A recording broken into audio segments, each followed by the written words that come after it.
Hello and welcome to my channel. My name is Peter Abraham. I'm a second career registered nurse focused in the area of advanced illnesses, typically those that would qualify for either hospice care or palliative care. Those are two separate types of services. I'm also a certified end-of-life doula through the International Doula Life Movement, an avid writer and book author, writing books for hospice nurses, caregivers, holistic nurses, and end-of-life doulas.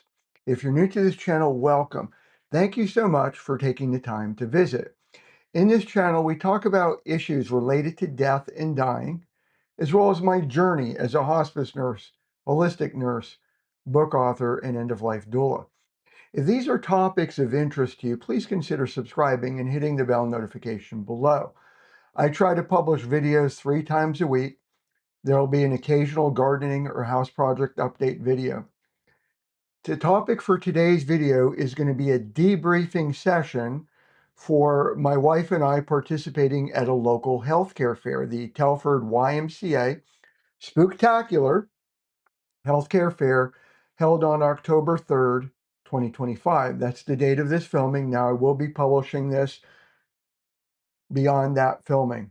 I try to film in advance just to reduce pressure for the frequency of publication. Before I go on to the topic of today's video, which is debriefing, how did that go? Would I do this again next year? Lessons learned, etc. I want to ask you a very important question that I ask myself 1 to several times a day. What are you grateful for? What are you grateful for? I find that in life that you work through grief better, you work through tragedy better if you are a resilient person. One is not born resilient. One can improve whatever resilience that they had, because you might have had just that much when you were born. Let me rephrase it. Not saying you weren't born with any, but by working on it every single day, as often as you are able, you build your resilience. So what am I grateful for? I'm grateful for the Telford YMCA that gave myself and 17 other vendors a free table in order to participate in this event. They supplied the table, they supplied the chairs, and they encouraged people to come on in and meet with us. So I'm thankful for the Telford YMCA. I'm thankful for the various people who did stop at the booth and did ask, what do we do? I'm even thankful for some of the lessons learned, which I'm going to go into shortly. I'm thankful for my book readers. I'm thankful for Nancy Simmons, who sent me, I should say Simmers, sorry, Nancy. Nancy Simmers sent me this book to read. She did mention my book because I have a VSE book out there as well. And I'll put in a link for this in the description below. But this was sent to me freely. Nancy did an extremely good job on this, far more detail than my book. So while I'm biased on my book, because I do go over certain issues that she doesn't cover, she did a fantastic job. So if you had to pick between the two, I would say pick Nancy's. Just even throwing my bias in there. So I'm thankful for that. So going into the topics of today's video, and this will be spliced. So I'm going to be going here, getting into just a 30-second intro, and then we'll be back in a moment to debrief. We're here live at the Telford YMCA for the Spooktacular Healthcare Fair. And this is just our table set up for now. And there's going to be a number of different vendors setting up between now and 8 o'clock when it starts. And look forward to this event. There's the butterfly costume. So my wife and I got the table ready, and you'll be able to see her in costume. We actually both tried it on, and I felt that she looked far better as a butterfly than I did, mainly because the facial wear was lace, and not saying that men can't wear lace. even though I am never going to be that macho man, I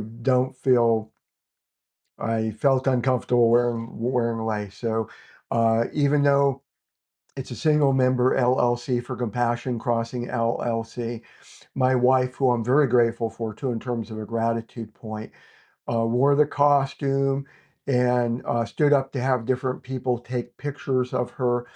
And when they saw the picture and they saw the table runner, wow, I understand you, like you matched the butterfly on the table runner and vice versa. So I'm very grateful for that. So in terms of lessons learned, and this is not going to be a lengthy video, and I apologize, my camera, I'm noticing, is going a little bit and in and out. I do like the Panasonic Lumix G97, but it's not the best for autofocus under certain lighting conditions. And I'm dealing here with the combination of real light and artificial light in both behind the computer monitor above, natural light to my left. But how did this go? So we got all 18 of us got set up before 8 o'clock. Some were last minute. Some were like my wife and I, where we got there at 7:30. Setup went well. I did do a brief walk around. The majority of the people there um, picked the venue. I don't know if correctly is the right word, but they were closer on target than I was, than my wife and I. There were several vendors dealing with foster care and pediatrics. I really, really enjoyed there. I never knew this. Hog therapy, pediatric, was it hog therapy, pediatric therapy? And their theme was like Hogwarts. I mean, wow. It fit everything. It crossed all the T's and dotted all the I's. And so they were there, and they had the lady to my right was health drinks, protein, vitamin, etc. She actually was making sales through the day, for so good for her, and that went well for a number of the different vendors. On the table runner, and you'll see the table runner from several perspectives, both on the um, picture that opened up the thumbnail, and I'm going to be video editing in some pictures as you're watching for the table runner. I'm going to put in a link below if you want to get the table runner. The lesson I learned from this, and I'm still processing because I think there's more than one lesson, is at the Free Will Clinic that I did on August 18th. I used a different table runner, same company, because it did such a great job with the first one.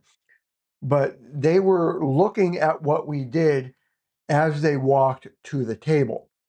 So they were, they were behind the standing desk. So they're walking up and they're looking at what we do. And then when they got down, they might look down, or they might look me in the eye. So I revised a table runner to have our services listed in the hang in front.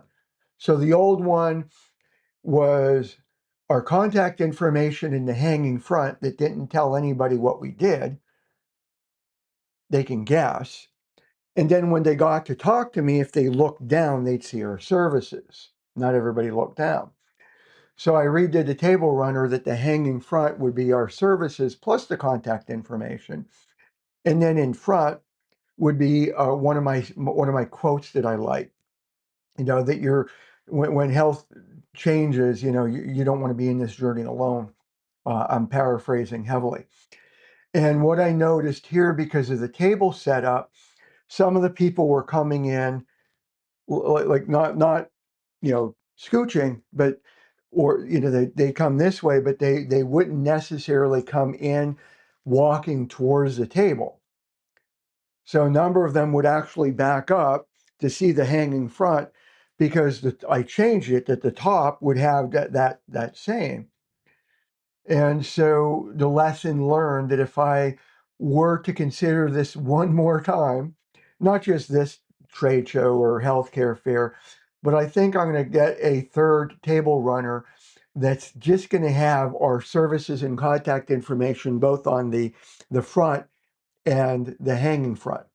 So that way anyone looking down sees what we do and people walking up sees what we do, and cut to the chase, for lack of better words. Get don't have the huge logo, which I did on this. I made the logo a lot bigger. So if they look down, they just see the butterfly logo, and they can, read. You don't want to go through life changes alone. So that was a lesson learned for the table runner. I cannot recommend enough the table runner, because the majority of the tables had some type of identification as to who they were. Some of them, their entire tablecloth was a type of runner where it had their company name going from left to right, covering the tablecloth. But the catch with doing the tablecloth that way, the table sizes I'm finding out going to different fairs and trade shows, it could be a 6-foot wide table, an 8-foot wide table, or longer. Madison County Health Department was there. They actually ended up asking for a shorter table, a less wide table, because they got I think a 12-foot, and their tablecloth didn't even fit. So thankfully, the Telford YMCA was extremely accommodating, got them a regular 8-foot table for which they were able to dress up the table, so to speak. So that part went well for the most part. Lesson learned on the table runner for the next event. But what I was running into in terms of lessons learned is I knew that my language had to really be tightly focused, your elevator pitches. And so I focused on, we do advanced care plans, and I kept it advanced care plans, your living will, your power of attorney, illness navigation, and grief support. So I focused on 3 key points: advanced care planning or advanced directives, illness navigation, and the third one, grief support. I just focused on 3. But what was happening is a couple things. School was out. We were told that. We knew that going in. We got more people doing, I can't say trick or treat, because not every kid wore a costume, nor did every kid. It was just they were coming in for the candy and the various treats different vendors had out. But there was more of them than there were adults.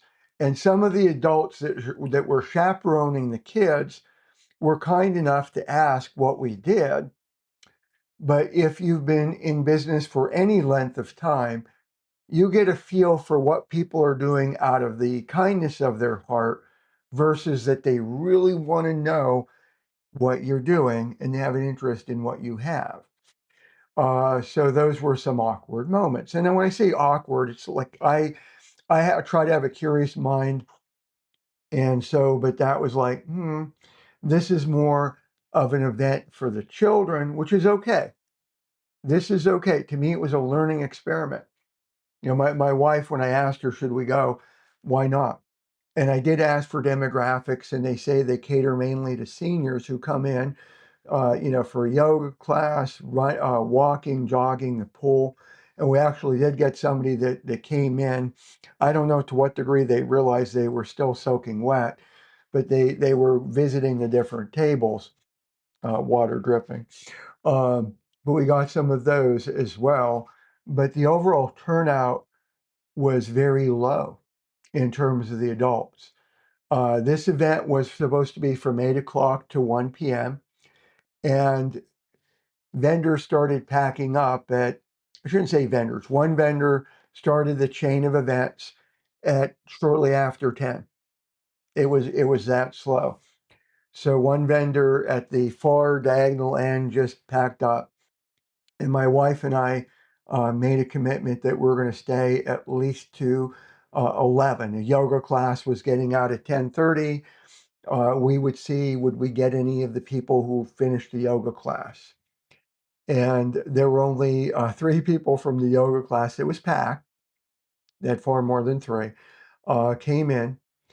And in terms of a lesson learned, and this is, as I share this, this is nationwide in certain, I shouldn't say nation, how do I phrase it? Certain geographic regions in every state is going to have what I described.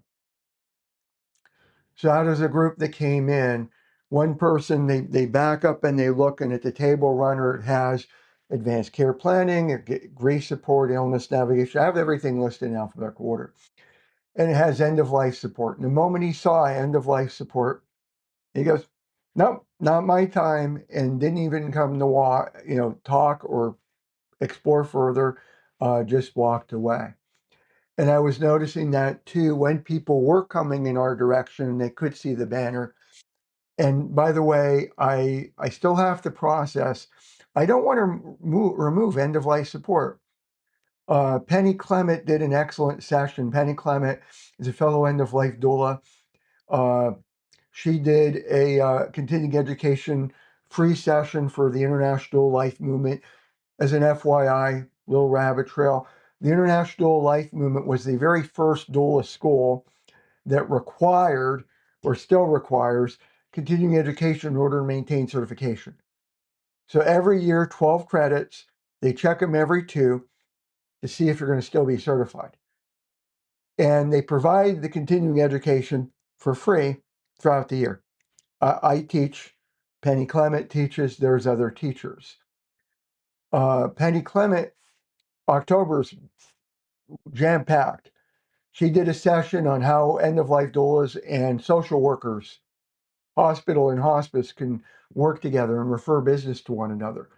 Later on this month, she's having a multi-panel session between different religions. She has a Catholic priest, a Hindu person. I forget. She has 4 lined up. She's trying to get a Muslim imam. I apologize if I'm pronouncing anything incorrectly, but she's trying to get as many people together to be on a panel to talk about how death and dying is different for the different religions. And she shared one of the issues that she teaches too, and one of the issues one of her students has is what happens if a Muslim dies and they're not on hospice, and according to their religion, they have to do certain work with the body. And please, I'm paraphrasing, double check what I'm saying, but like within 24 hours of death, they have to do certain things. So Penny Clement's going to be having a session in the latter part of October, and then Miranda Witherspoon and I are going to be doing a live Canva. You don't have to have the pro account, but live Canva session last Sunday, 5 p.m. to 6 p.m. in October, free for anyone who goes to IDLM. So no excuse for not getting continuing education for students. So here, Penny shared a story where one of her very, very close friends is a graphic artist, and she was trying to have this friend help her with her material for marketing. And her friend wanted to take out the word death out of her marketing material. It's like, this is what it's all about. You take out the word death, and like, what are you going to be talking about? So I don't know if I could always, I was thinking on the way home, yes, I can wrap illness navigation around there and like kind of hide the end of life support and under illness navigation, but like then am I not being a co-conspirator to the whole problem that we have in our society where people are afraid to talk about death? They're afraid to acknowledge that they're going to die. One lady came by, I said to her, do you have a living will? She said yes, which I was happy. Less than 9% of Kentuckians have a living will. I said, is it up to date? She goes, I think so. Well, are you able to find it if you need it? Oh, the hospital has it. I'm trying to really watch my facial expression. I said, do you have a copy? Well, I used to. She goes, that's bad, isn't it? Yeah. Because how do you know it's up to date? How do you know that the information is current? And what happens if EMS takes it to a different hospital? they're not going to have your living will. I didn't get a chance to go further because she was walking as I'm trying to converse, and I'm not there to stalk or be weird or awkward with people. But in terms of lessons learned, I still have to process, will I do this next year, same time? Because Telford YMCA does this every year. I'm learning, number one, I do believe it's more for the kids. That doesn't mean that I can't do it, by the way. I would just have to rework my approach. There were people coming there that were wearing pink. So if I do it again next year, and I did take my flyer, for my breast cancer awareness and prevention presentation I'm doing for free on October, 9th. And some people did take that. But I'm thinking if I did come next year, since it is in October that they're having it, maybe that's my focus. Maybe it was me and my focus is wrong. Part of the reason that I'm sharing this with you is most of the people who are going to be benefiting from this video, and I apologize for not saying that right up front, so please forgive me, I'm human, is my fellow end-of-life doulas who are like, I need to market myself. Peter is saying, and others, I'm not the only one saying this, Adams and many others are saying, I need to get out there in the community. What do I do in the community? Well, you go to healthcare fairs, you go to business breakfast. On, I think it's next Tuesday, I'm going to be at the Chamber of Commerce breakfast for the at the Legion in Berea. And then on the 21st, I'm going to be at Just Love Coffee, and I'm actually presenting at Just Love Coffee. Laura Wick is 30 minutes, and I have 30 minutes. We're splitting the time. I'm going to be talking about breast cancer awareness integration with being an end-of-life doula. And I've been practicing the daylights at a more overcompulsive planner. And October 9th, I'm doing a presentation at the Berea Library, and several people were actually, when I talk about if I do this next year with the Telford YMCA, several people, when they saw the flyer, oh, I can make that. It's at 6:30. I can make that. So I share this with you, that even if you go to events and you think, wow, this was a dud, or it was boring, or I left early, what lesson did you learn? What lesson did you learn? What would you do differently next time? Don't say don't go. I'm not saying them going or not going. I'm not saying you have to go and give you an answer, but hit the pause button and say, what lessons can I learn? Is there a different way to approach this in a positive way that would benefit the community and get my name out there? The reason that I share it that way is I appreciate the Telford YMCA. One of the things that they were doing is they were advertising for this event, and they paid for the advertising. All 18 of the vendors were beneficiaries. Free table, trying to get people to come in, but they were advertising throughout the past several weeks, featuring anywhere from 1 to 3 vendors every time they advertised. And they did include Compassion Crossing LLC. So that benefited my agency. I don't know to what degree, because time will tell. Where I'm going to end, the landing gears coming down, is if you're a brand new end-of-life doula, or maybe that you've been doing this for a while and you're like, gee, I'm having trouble getting clients in the first place.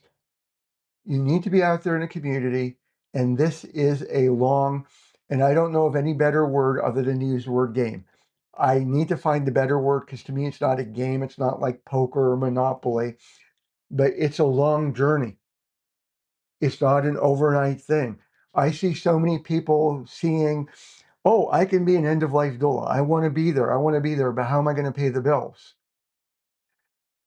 There are some people thinking that you have to do this for free. You are wrong. Not saying that you have to charge, but you're allowed to make a living at this. Hospice makes a living at this. Hospice makes a living at this.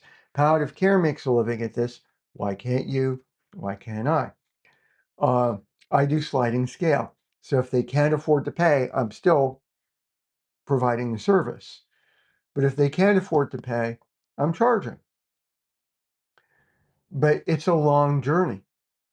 If you think I'm going to just, I got my business card, I got my table runners, I got my brochures, and I got everything else set up, and clients are going to roll in because people are dying left and right. And from a point of view, they are dying left and right. I don't know the statistics of how many people die in a given geographic area per second or per minute, but they're dying. They need us. They need us. But just because you put the word out there that they need us does not mean that they're going to be running to you. They have to know about you. You have to be out there in the community. You have to generate word of mouth. You generate word of mouth by being out there. You know, today I got let me just see what I could put. This came in the mail today. I'm not going to show you the inside just because I have to get permission. But this came today, and it's from a family that I helped via remote work as a doula. Where I'll just read the first sentence, and this is part gratitude on my part. Peter, I can never express in words what you did to help me with all the unknowns and questions I had as you helped my sweet, her loved one, transitioned from this world to his heavenly home. You honestly were a godsend, an angel from heaven who I needed during the most difficult times of my life. I honestly don't know what I would have done without you.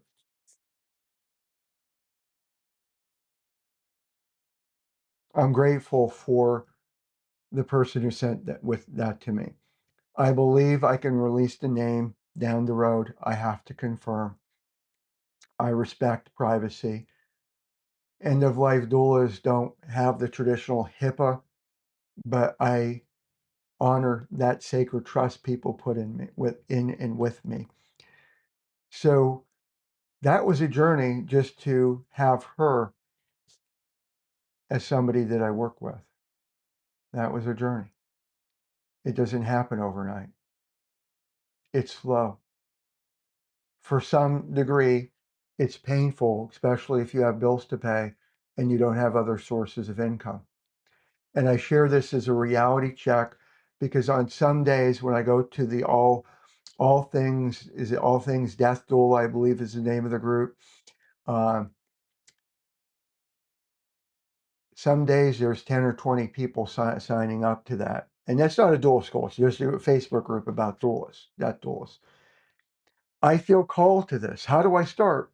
Some people are asking, how do you make money? How do you get clients? And all these are valid questions. We all have to start somewhere. We are welcomed. I welcome them. Others welcome them.